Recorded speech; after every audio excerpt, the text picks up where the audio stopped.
शास्त्र जो कहता है वो अर्जुन के लिए बिल्कुल ठीक ही कहता है। अर्जुन की भी संकट अवस्था एग्जिस्टेंशियल ही थी। शास्त्र कामों या उनामुनो या जेस्पर या हाइडेगर, पश्चिम में जो भी अस्तित्ववादी विचार थे वे ठीक अर्जुन की मनस्थिति में। इसलिए सावधान रहना, पश्चिम में कृष्ण पैदा हो सकता है, क्योंकि जहां अर्जुन की मनस्थिति हो वहां कृष्ण के पैदा होने की संभावना हो जाती। पूरा पश्चिम एग्जिस्टेंशियल क्राइसिस में, पूरे पश्चिम के सामने मनुष्य की चिंतातुरता एकमात्र सत्य होकर खड़ी हो गई है। क्या करें और क्या न करें, इधर आर, यह या वह, क्या चुने क्या ना चुने, कौन सा मूल्य चुनने योग्य है, कौन सा मूल्य चुनने योग्य नहीं है, सब संदिग्ध हो गया। और ध्यान रहे कि पश्चिम में भी ये जो अस्तित्ववादी चिंतन पैदा हुआ, ये दो युद्धों के बीच से पैदा हुआ है। शास्त्र या कामों या उनामुनो पिछले दो महायुद्धों की परिणति है। पिछले दो महायुद्धों ने पश्चिम के चित्त में भी वो स्थिति खड़ी कर दी है जो अर्जुन के चित्त में महाभारत के सामने खड़ी हो गई थी। विगत दो युद्धों ने पश्चिम के सारे मूल्य डगमगा दिए और अब सवाल यह है कि लड़ना नहीं लड़ना, लड़ने से क्या होगा। और ठीक स्थिति वैसी है कि अपने सब मर जाएंगे तो लड़ने का क्या अर्थ है। और जब युद्ध की इतनी विकट स्थिति खड़ी हो जाए तो शांति के समय में बनाए गए सब नियम संदिग्ध हो जाएं तो आश्चर्य नहीं।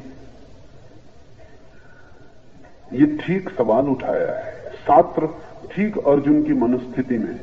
खतरा दूसरा है, शास्त्र की मनस्थिति से खतरा नहीं है, शास्त्र अर्जुन की मनस्थिति में है, लेकिन समझ रहा है कृष्ण की मनस्थिति में। खतरा वहां है अर्जुन की मनस्थिति में। जिज्ञासा करे ठीक है, प्रश्न पूछे ठीक है, वो उत्तर दे रहा है, खतरा वहां है। खतरा यहां है कि शास्त्र जिज्ञासा नहीं कर रहा, शास्त्र पूछ नहीं रहा कि क्या है ठीक, शास्त्र उत्तर दे रहा है कि कुछ भी ठीक नहीं है। शास्त्र उत्तर दे रहा है कि कुछ भी ठीक नहीं है, कोई मूल्य नहीं है, अस्तित्व अर्थहीन है, मीनिंगलेस है। ये जो उत्तर दे रहा है कि ईश्वर नहीं है जगत में, आत्मा नहीं है जगत में, मृत्यु के बाद बचना नहीं है जगत में, सारा का सारा अस्तित्व एक अव्यवस्था है, एक अनार्की है, एक संयोगजन्य घटना है, इसमें कोई सार नहीं है कहीं भी।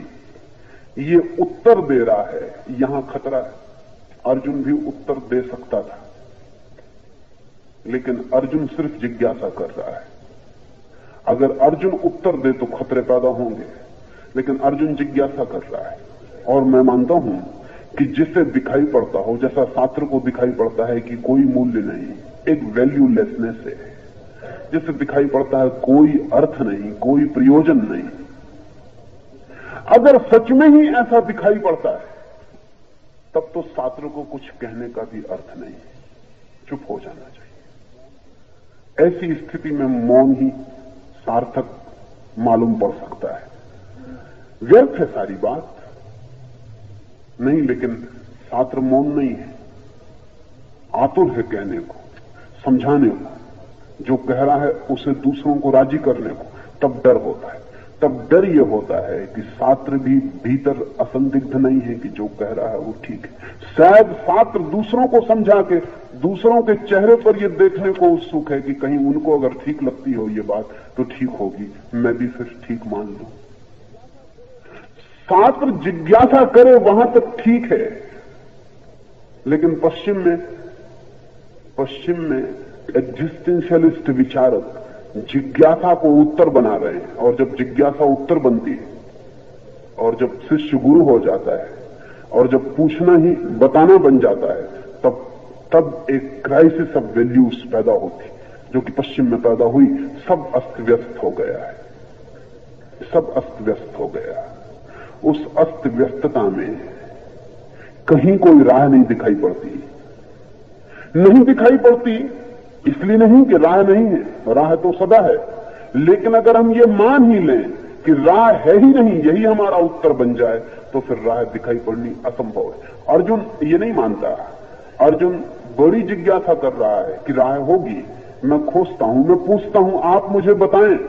वो कृष्ण को कह रहा है, आप मुझे बताएं, आप मुझे समझाएं, मैं अज्ञानी हूं, मुझे कुछ पता नहीं। विनम्र है, अर्जुन का अज्ञान विनम्र है, छात्र का अज्ञान विनम्र नहीं है। छात्र का अज्ञान बहुत असर्टिव है, खतरा है। और जब अज्ञान असर्टिव होता है, जब अज्ञान मुखर होता है, तो जितने खतरे होते हैं उतने खतरे और किसी बात से नहीं होते। लेकिन अक्सर ऐसा होता है कि अज्ञान मुखर होता है।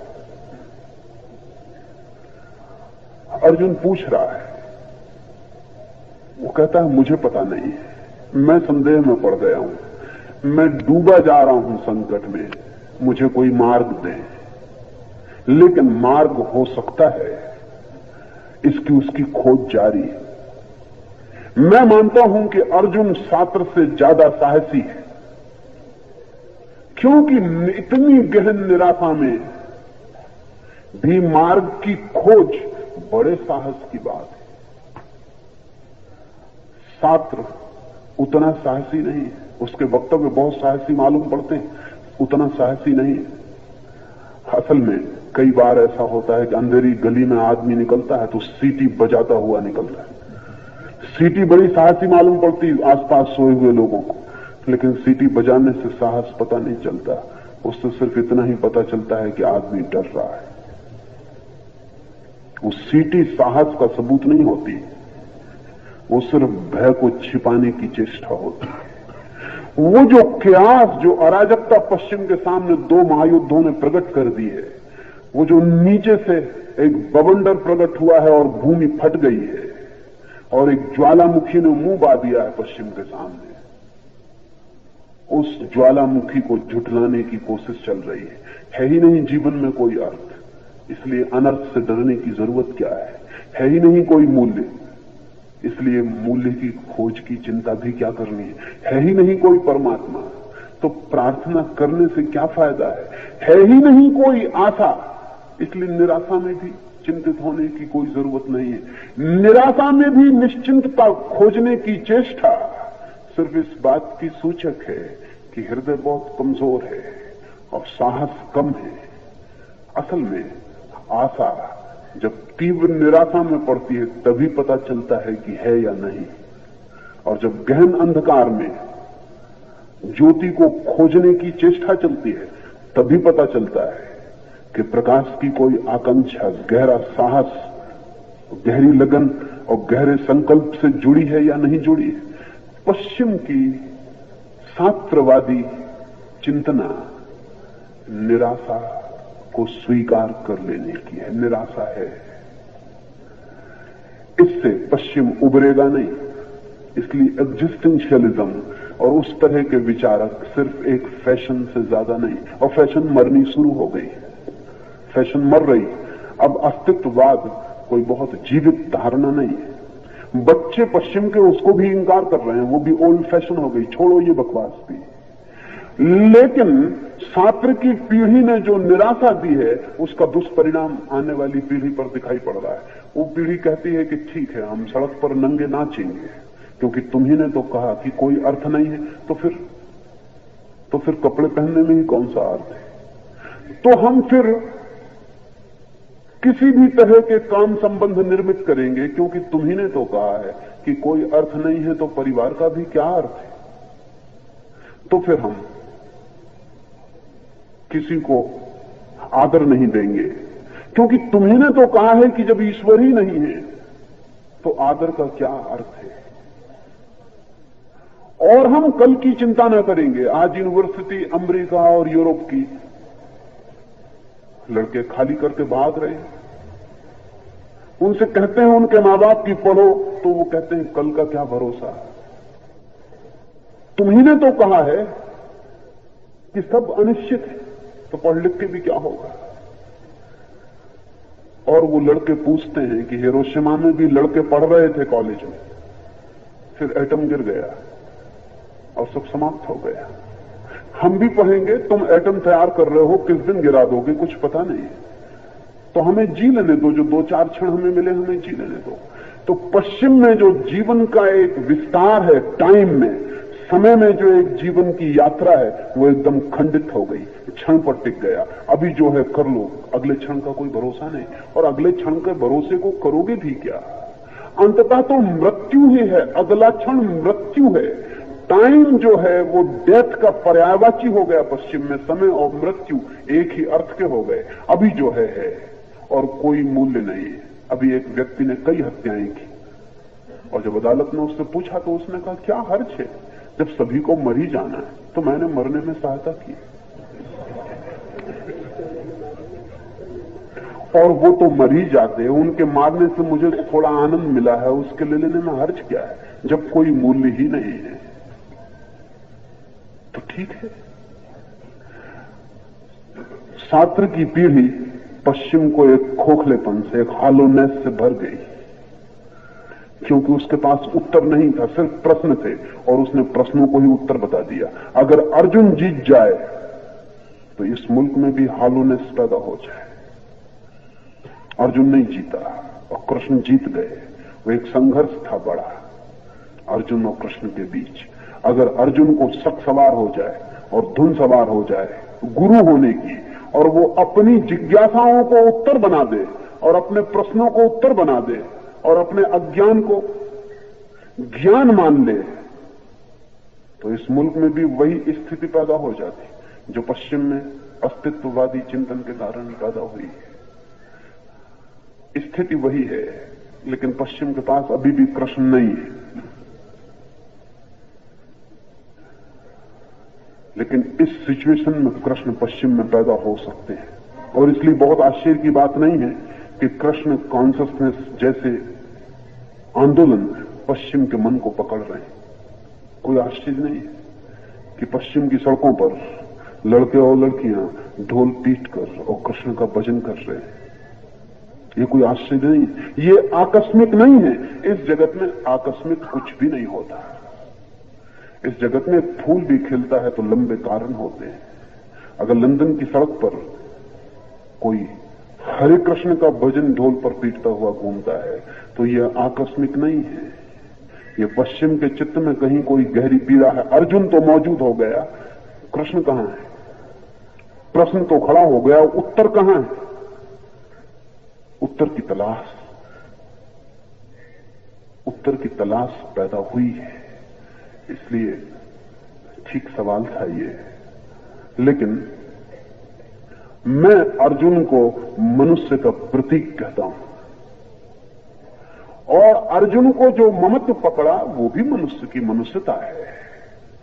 लेकिन नीत्शे का एक वचन आपसे कहूं, नीत्शे ने कहा है, अभागा होगा वो दिन जिस दिन मनुष्य से पार होने की आकांक्षा छोड़ देगा। अभागा होगा वो दिन जिस दिन मनुष्य की प्रत्यंचा पर मनुष्य को पार करने वाला तीर न खींचेगा। अभागा होगा वो दिन जिस दिन मनुष्य होने से तृप्त हो जाएगा। ठीक, मनुष्य मंजिल नहीं है, पड़ाव है, उसे पार होना ही है। अर्जुन मंजिल नहीं है, पड़ाव है। स्वाभाविक है आदमी के लिए अपनों को चाहे, स्वाभाविक है आदमी के लिए अपनों को मारने से डरे, स्वाभाविक है आदमी के लिए इधर आर पकड़े, यह या वह करूं या न करूं, चिंता आए। लेकिन जो मनुष्य के लिए स्वाभाविक है वो जीवन का अंत नहीं है, और मनुष्य के लिए जो स्वाभाविक है वो सिर्फ मनुष्य के लिए स्वाभाविक है। और उस स्वभाव में चिंता और पीड़ा और तनाव भी जुड़े हैं, अशांति, दुख और विक्षिप्तता भी जुड़ी है। मनुष्य को अगर हम स्वाभाविक समझें तो वो स्वाभाविकता वैसी ही जैसे कैंसर स्वाभाविक है। टीबी स्वाभाविक है, लेकिन टीबी के स्वभाव के साथ पीड़ा भी जुड़ी है। ऐसे ही मनुष्य को अगर हम पशु की तरफ से देखें तो मनुष्य एक एवोल्यूशन, एक विकास है, और अगर परमात्मा की तरफ से देखें तो एक डिसीज, एक बीमारी। अगर हम पशु की तरफ से देखें तो मनुष्य एक विकास है, और अगर परमात्मा की तरफ से देखें तो मनुष्य एक बीमारी है, एक डिसीज। ये अंग्रेजी का शब्द डिसीज बहुत अच्छा है। ये दो शब्दों से बना है, डिस ईज। उसका मतलब सिर्फ होता है बेचैनी, नॉट एट ईज। तो आदमी एक डिसीज है, एक बेचैनी है अगर परमात्मा की तरफ से देखें। और अगर पशु भी हमारे संबंध में सोचते होंगे तो वे भी नहीं सोचते होंगे कि हम विकास हैं, वो भी सोचते होंगे कि हमारे बीच से कुछ लोग गड़बड़ हो गए, विक्षिप्त हो गए, इनका दिमाग खराब हो गया, सिवाय परेशानी के। क्योंकि जब कोई पशु देखता होगा कि आदमी साइकेट्रिस्ट के दफ्तर में जाता है, आदमी मनोवैज्ञानिक के पास अपने मन की जांच के लिए जाता है, जब देखते होंगे आदमी पागल खाने खड़े करता है, और जब देखते होंगे कि आदमी दिन रात चिंता में जीता है, तो पशु भी कभी सोचते होंगे, कभी न कभी उनकी जमात बैठती होगी और वो सोचते होंगे इन बेचारों को कितना समझाया था, मत आदमी बनो। नहीं माने हैं और फल भोग रहे हैं। जैसा कि पिता अक्सर बेटों के संबंध में सोचते हैं, पशु पिता हैं, हम उसी यात्रा से आते हैं, जरूर सोचते होंगे कितना समझाया, लेकिन बिगड़ गई ये जनरेशन, ये पीढ़ी भटक गई। लेकिन उन्हें पता नहीं कि इस भटकाव से संभावनाएं खुल गई हैं, इस भटकाव से एक बड़ी यात्रा खुली है। स्वभावतः जो घर बैठा है वो उतना परेशान नहीं होता, जो यात्रा पर निकला है वो परेशान होता है। राह की धूल भी है, राह के गड्ढे भी हैं, राह की भूलें भी हैं, राह पर भटकन भी है, अनजान रास्ता है, पास कोई नक्शा नहीं, अनचार्टर्ड है। खोजना है और चलना है और रास्ता बनाना है। लेकिन जो चलेंगे, भूलेंगे, भटकेंगे, गिरेंगे, दुखी होंगे, वे ही पहुंचते भी हैं। अर्जुन स्वाभाविक है मनुष्य के लिए, लेकिन अर्जुन खुद पीड़ा से भरा है, वो भी मनुष्य होने की इच्छा में नहीं। वो कहता है या तो दुर्योधन हो जाए, या तो कोई समझा दे कि जो हो रहा है सब ठीक है, या कोई ऊपर उठा दे अर्जुन होने से।